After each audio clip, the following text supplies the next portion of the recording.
My name is Caleb.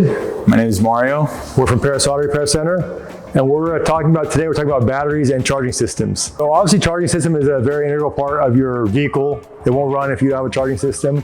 If the battery goes dead, it can also put extra load on your charging system, like your alternator, which can cause the alternator to wear prematurely.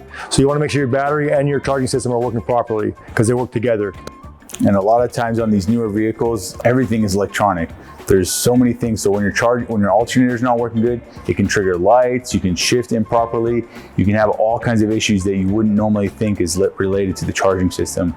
It's a vital part to your system. So one of the things that we do here at Perris Auto Repair, every time a vehicle comes in, we always check your battery and your charging system because we know how vital they are. We don't want you to leave and get stuck in a parking lot somewhere. And this helps us with that. It's an expensive tool, but when you come to a good shop, they're gonna have all the right tools, and you just enter the information in.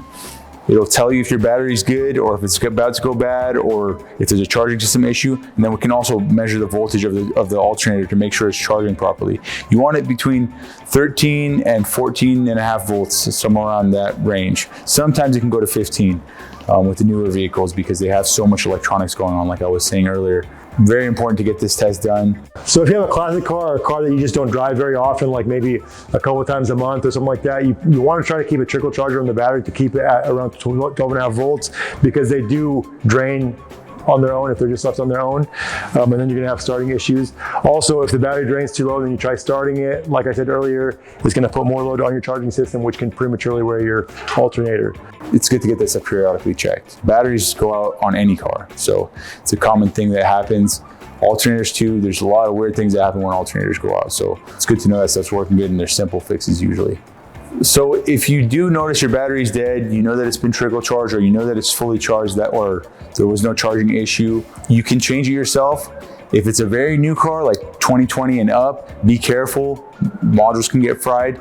If it's an older car, usually it's pretty straightforward. You just disconnect the battery, make sure you put the negative on the negative terminal and the positive on the positive terminal, because if you swap them, you can have all kinds of electrical issues and cost yourself a whole lot of money, and the battery can even explode, so it can be very dangerous. So just be careful. You can do it yourself. It can be a DIY project. It's pretty straightforward. If you're a little bit handy, you have the right tools, just be careful. You want to make sure you do it right. And a lot of the new cars too, like they're not easy to change the batteries, I'm sorry. Yeah, they're really difficult, or they just require a lot more work than just a battery like this car.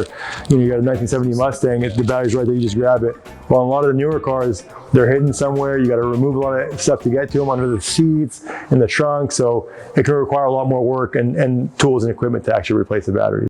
So if you're jumping your vehicle, we happen to have a jumper pack. This is one I recommend actually everybody have this because you don't want to be stuck somewhere because of this. So you want to make sure black is 95% of the time it's negative. Red is positive. So you want to hook it up securely on the negative terminal for the negative. If there's any covers, this one happens to have a cover, pull it off, connect it properly and solidly to the positive as well. And then you can go and jump your car if you need to. You don't want to cross them. That'll cause a lot of issues. Even in an older car like this, you'll fry something. So you want to make sure that you're installing it properly because there's a lot of voltage going through this and you can have a lot of issues. You want to connect, obviously, the car that you're jumping it with, like the car that has a good battery, you hook up the positive and negative on the right sides.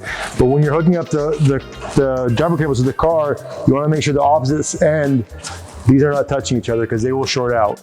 So you want to hook up this side first on the other car, and then when you're hooking up to your car, negative first, then positive. Just make sure they're not touching each other because they will short out. So whenever you're hooking up your car to a jumper cable, like you're jumping it from another car, when you hook up the one end to the car you're jumping it from, always make sure these two are apart. I always like to just hold them with one hand just apart like that. If you set them on the ground, they could move and touch each other and then short out. They're just to hold them in your hand, that way you know they're not going to touch each other and you're not going to have to worry about anything shorting out. And we're going to do a little demonstration for you guys. If they do touch, they will short out. So most cars have either a lead acid battery, which is like the batteries that they've used for forever on cars. Newer cars have AGM batteries. AGM battery, which is absorbed glass matte batteries. Those are dry inside. They just have lead plates and other things inside. So those can be flipped on their side. They're used a lot on like sports cars or off-road vehicles, and also a lot of high-end cars because they do have a stronger cold cranking amp. EV vehicles, electric vehicles, have lithium batteries, which is the big battery that actually powers the car. That's not something that you would be changing out on your own, obviously. So batteries have a cold cranking amp rating. It'll say CCA, and it'll give you the number before that to tell you how many cold cranking amps it has. And that's what it sounds like. It's how much amperage is available when it's a cold start. The higher the cold cranking amps, the more power the battery has. And another thing that we use cold cranking amps for is testing batteries. It's kind of our measuring stick to see if it's having those, if those cold cranking amps are actually available for you when you need them. It's an important number that you need to know. You want to have the right one. Another thing too with batteries is also obviously you want to make sure your terminals are tight and they're not corroded. If they get corroded, they can cause bad connection. If they're not tight, you can cause bad connection, which can cause voltage spikes, which can, yeah, we don't charge for testing it. That's included in our service. So yeah, if you can test it, anytime the car comes here, we're going to test it for you. That way we can catch it before you're actually stranded somewhere. Tool which slides into the terminal, you scrubs it, cleans it. We have this tool which also helps open up the actual terminal itself, the cable from the cable. We have these specific cleaners that we use. These work really well. It helps clean up the battery terminal. If you're in a pinch or if you're at home and there's a lot of things you can use. You can use Coke, you can use boiling water. What we do, so we'll clean it first with the brush, depending on what you need with the brush or the tool, and then we'll spray it with the anti-corrosion spray, which cleans gets all the corrosion to like break down and you can hose it off. And then once it's all dry afterwards, we spray a terminal protector on there so it keeps it from corroding as easily down the road. And it's a good idea just to have, just a good practice is just checking your oil once a week, checking your fluids, make sure when it's cold, when you check the fluids, it's been sitting overnight. It's a good practice just to get under there, check your battery terminals and just look over everything. You never know what might pop up. Another component to your charging system is your serpentine belt, or just drive belt that actually spins your alternator. It doesn't matter if your alternator is good or your battery is good. If there's no belt there that's spinning the alternator, you're not going to have a charging system that works properly. There's one thing that most people don't think about when they're replacing batteries, even alternators, sometimes they can be heavy too. You want to make sure you can grab it and pull it out. If it's in a weird angle or in a weird place, just keep that in mind when you're doing a job.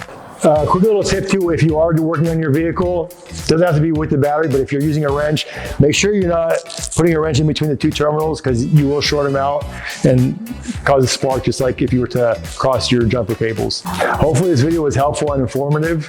We're going to try to keep putting out videos like this to just give you guys a little bit of insight on stuff for your car. Maybe you can do something yourself.